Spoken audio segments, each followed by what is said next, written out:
Chapter 3.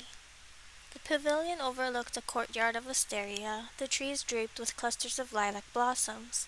I stood behind my mistress, Lady Mei Ling, who wore a pink brocade dress with gleaming flowers on the flowing sleeves and skirt.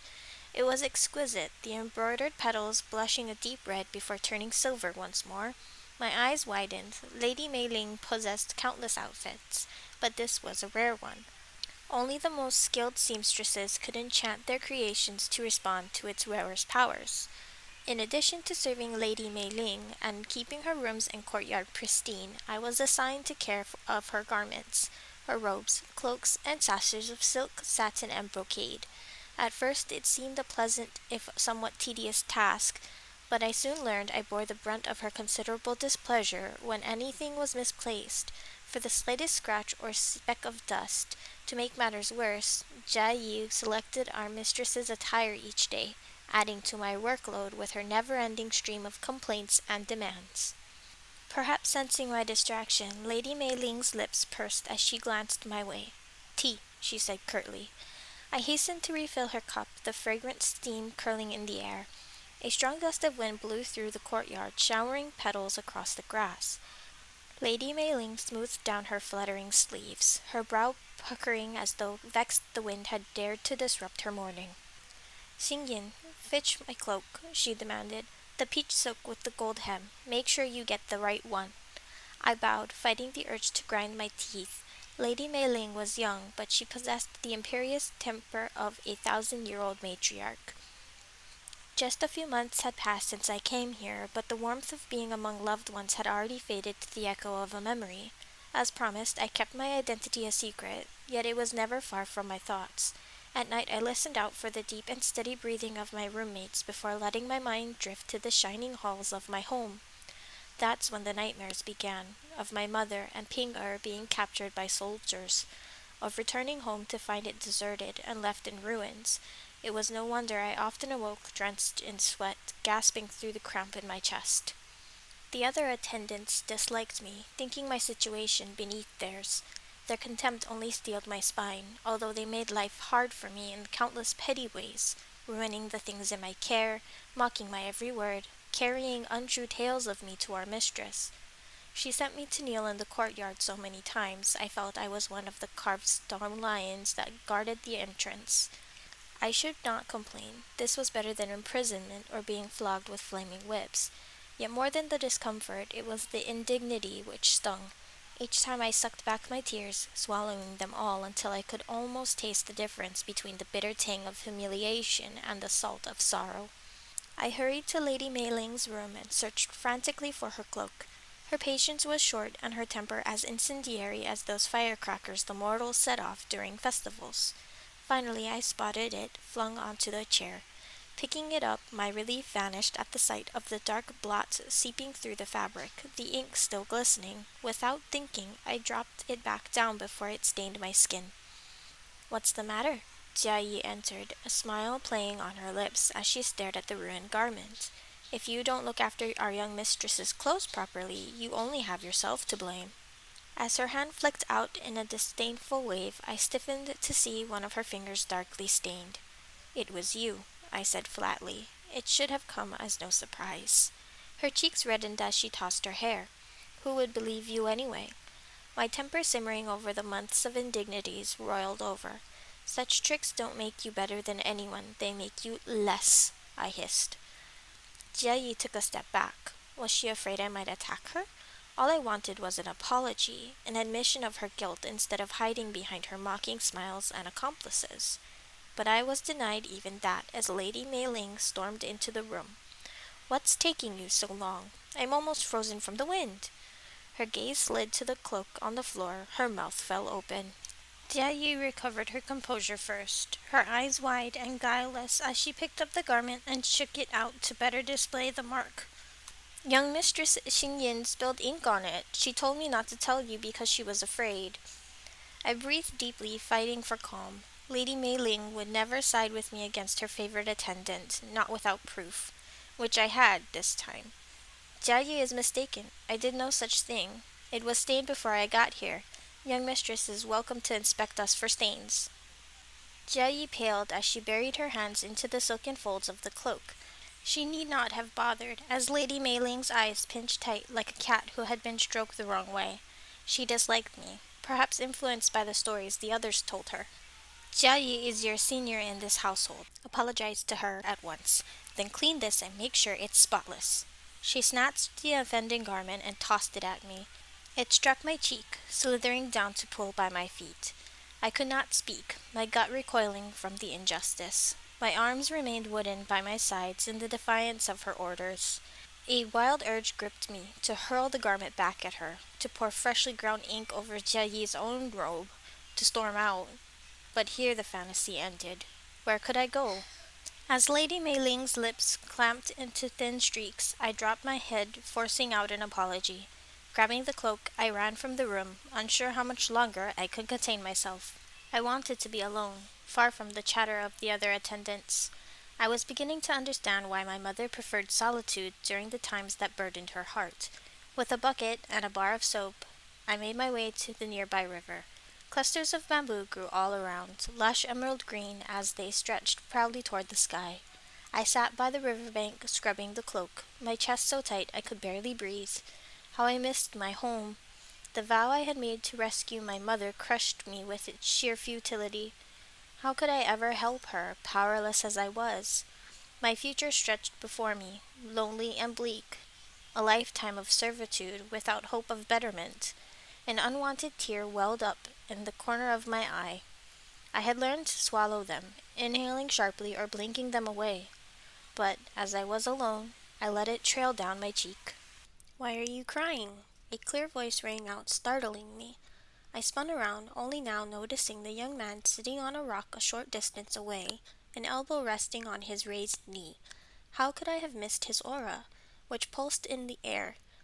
Strong and warm, as bright as a cloudless noon, his dark eyes gleamed from beneath sweeping brows, and there was a radiance to his skin like it had been glazed by the sun. His long black hair was gathered up into a tail, spilling over his blue brocade robe, which was fastened around his waist with a silk belt.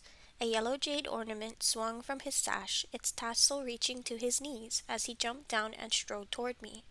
As he returned my gaze unreservedly, heat crept up my neck. "It can't be that hard to clean some dirty clothes," he remarked, staring at the bundle in my hands. "How would you know?" "It's a lot harder than it looks," I retorted. "And I would never cry over this. It's just, I miss my family." The moment the words slipped out, I bit my tongue. It was the truth, but what had possessed me to speak of such things to a stranger?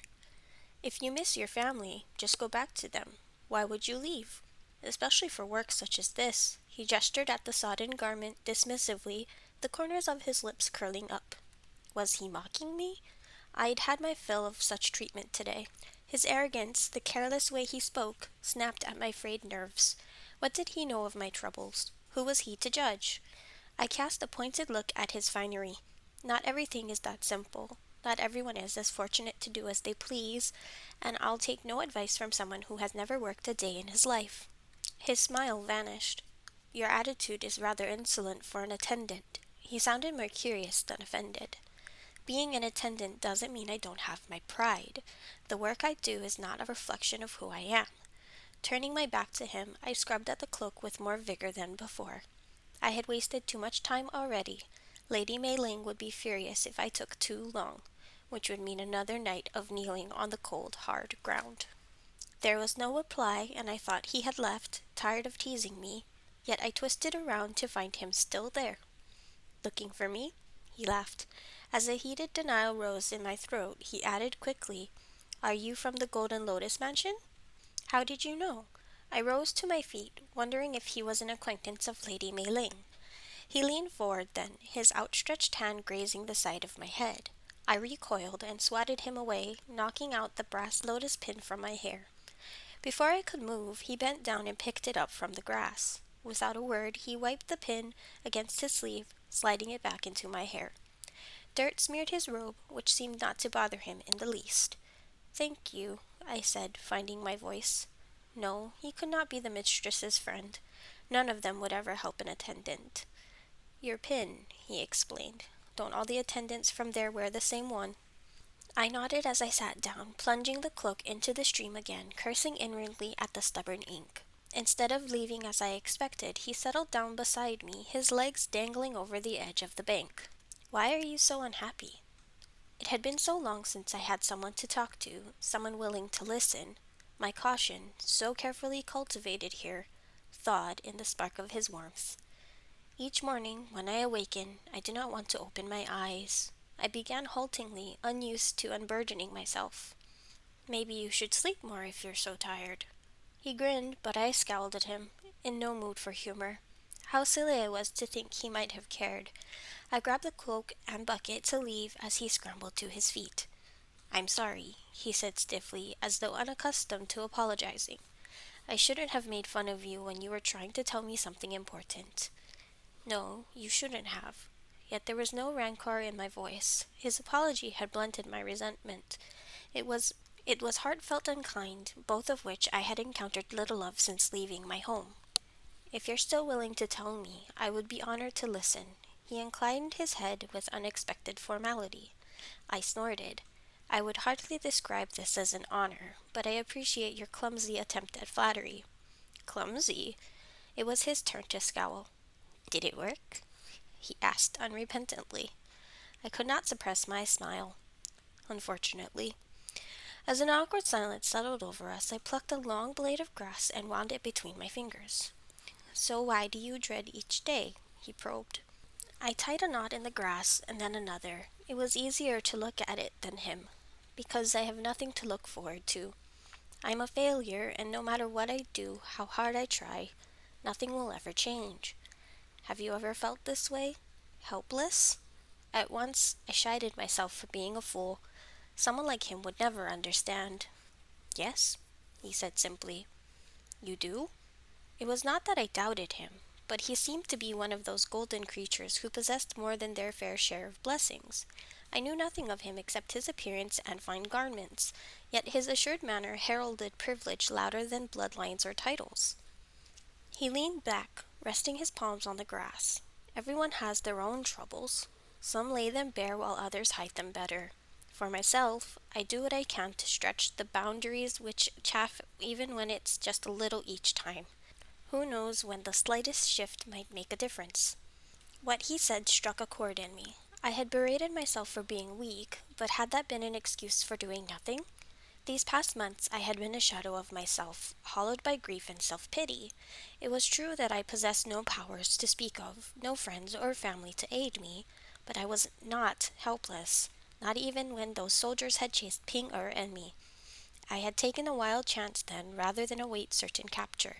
So why not here, where shelter came at the price of my dignity and dreams?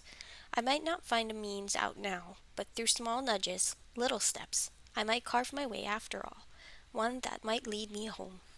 A giddy relief swept over me, unexpected yet welcome. I was grateful to him, this odd-mannered man, at times offensive, yet courteous and kind.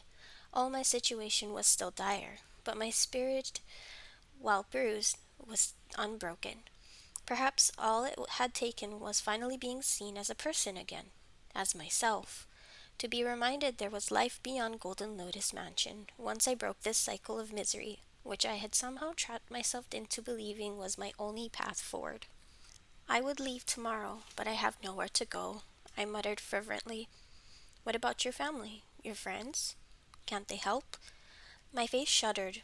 My mother and Ping Er were lost to me. I have no one.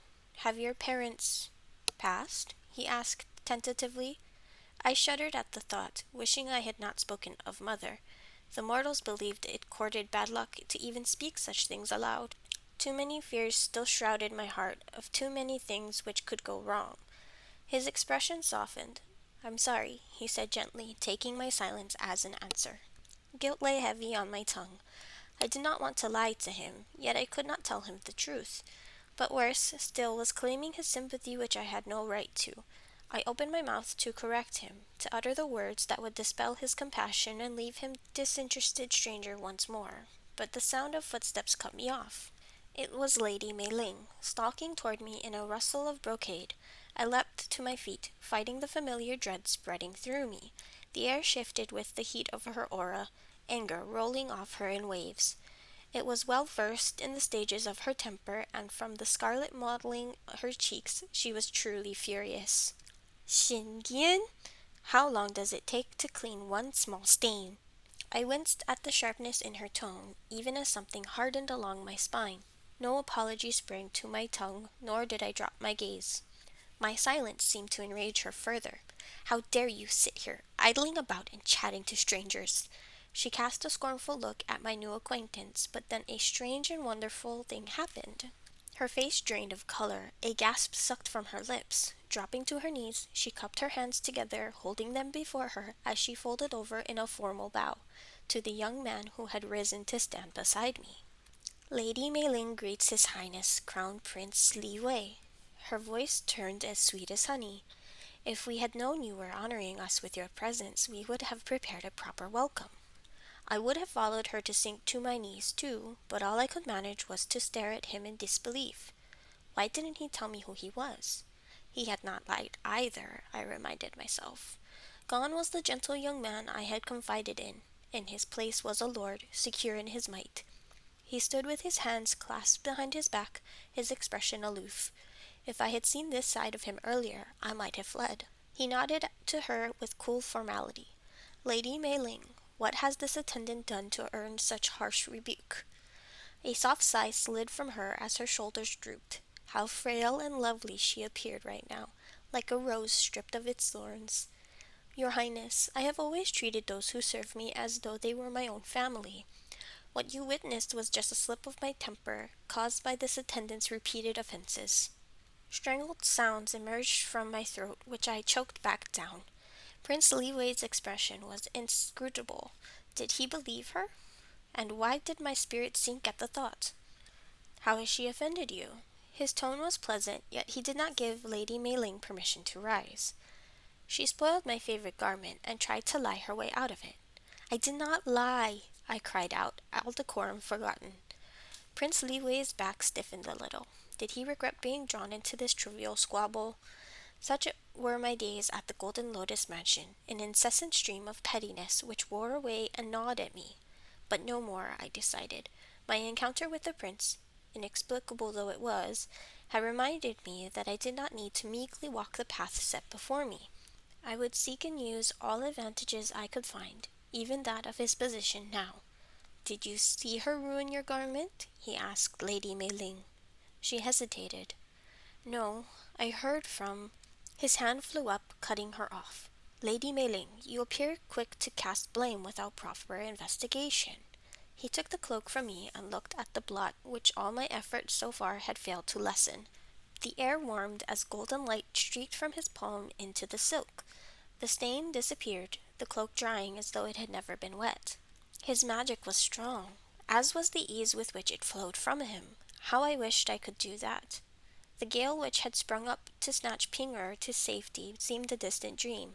If it had come from me, I had no idea how to do it again. When I closed my eyes, I still caught tantalizing glimpses of the lights within me, but they darted away the instant I reached out. My attempts were half-hearted at best. The sight of them stabbed me with fear and remorse. If only I had not drawn the Empress's attention, I would still be home. Maybe Ping-er would have eventually taught me how to use my powers. I thought bitterly, what use was magic when it was untrained? And there would be little hope of advancing my skills as long as I remained here. In the Golden Lotus Mansion, only the most favored servants were taught to channel their magic to perform rudimentary tasks to aid their chores. The guards were instructed in attack and defense enchantments, from raising shields of protection to casting bolts of fire or ice, while the rest of us were expected to labor as the mortals did. Admittedly, most of the other attendants possessed a weak life force, unlikely to ever become strong enough to ascend the hierarchy of immortals. Perhaps it was true for me as well, but deep down I did not think so. It was my powers which had drawn the celestial kingdom's attention.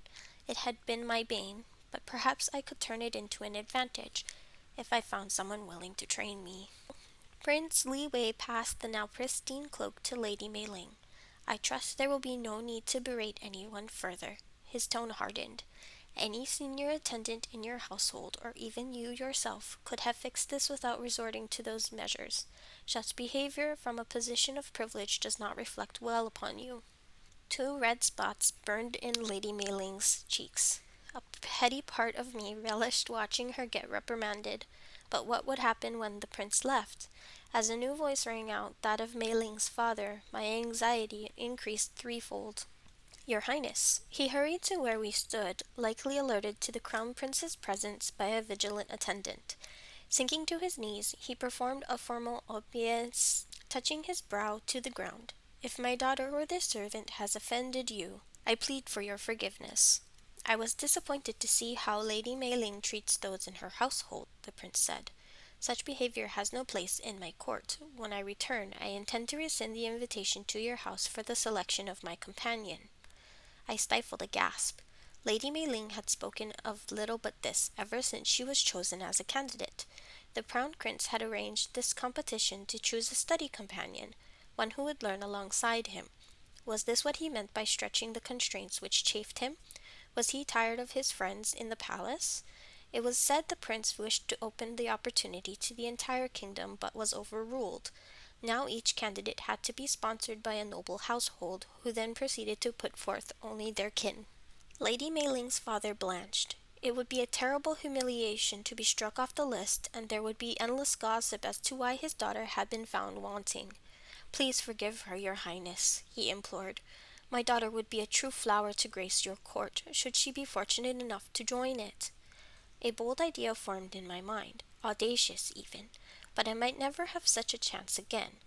To no longer be at the mercy of a capricious mistress, to study with princely Wei, to learn to harness my powers. My mouth went dry at the thought. Perhaps then I could help my mother. I sank to my knees, performing a clumsy bow. Your Highness, please don't withdraw Lady Mei Ling's invitation, but... The word stuck in my throat like a firmly lodged fishbone. He waited, his patience calming my scattered nerves. My tongue darted over my lips as I gathered the courage to say, I wish to participate too. Lady Mei Ling and her father spun to me, their eyes bulging. To them, I was nothing, undeserving of such an honor. I wanted to sink through the ground, unused to putting myself forward this way, but Prince Li Wei's opinion was the only one that mattered.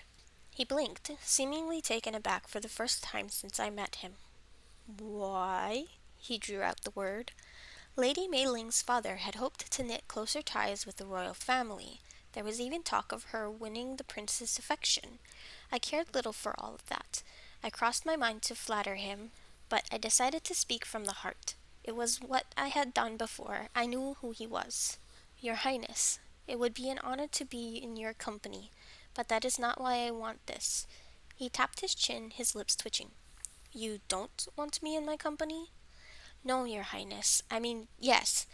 Yes, I do want to be in your company, I stammered. But more than anything, I want to learn with you from the greatest masters of the kingdom. Silently, I cursed my fumbling words. He would refuse, I thought in despair, but it would have been worse not to have tried. He stilled as though weighing my answer. Finally, he said to Lady Mei Ling's father, I will allow your daughter to keep her place on one condition, that you sponsor this attendant's participation as well. Hope soared in me like a kite swept up by the wind. Your Highness, she is just an attendant, Lady Mei Ling's father protested. What we do is not a reflection of who we are. Prince Li Wei echoed my earlier words, his gaze steely beyond his years. Sponsor them both, or none at all. Yes, your Highness, Lady Mei Ling's father bowed as Prince Li Wei walked away, disappearing into the bamboo forest. A tense silence followed his departure. I picked up my things, intending to make myself scarce, when Lady Mei Ling's father waved me over. How do you know the Crown Prince? He demanded. I only met him today, I replied honestly. He squinted at me, stroking his beard. Why is he so interested in your well-being? He wondered aloud, observing nothing in my appearance that might have prompted the Crown Prince's defense. From the corner of my eye, I caught a glimpse of Lady Mei Ling's face, still red from the fury and humiliation. Reluctant to salt her wound, I chose my words with care. He saw me crying, and I think he felt sorry for me. It struck me then, this was probably the truth. He nodded, dismissing me with a flick of his hand. Pity for someone like me was something he could comprehend. I bowed and excused myself, my steps lighter than a gliding feather.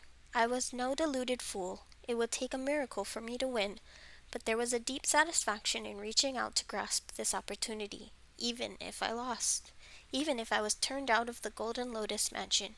This sliver of hope was a breath of fresh air in my stagnant existence. Spurred by new resolve, I walked back with my head held a little higher. I was no longer a child willing to drift with the tide. I would steer against the current if I had to, and if I won, by some miraculous stroke of luck, I would never be helpless again.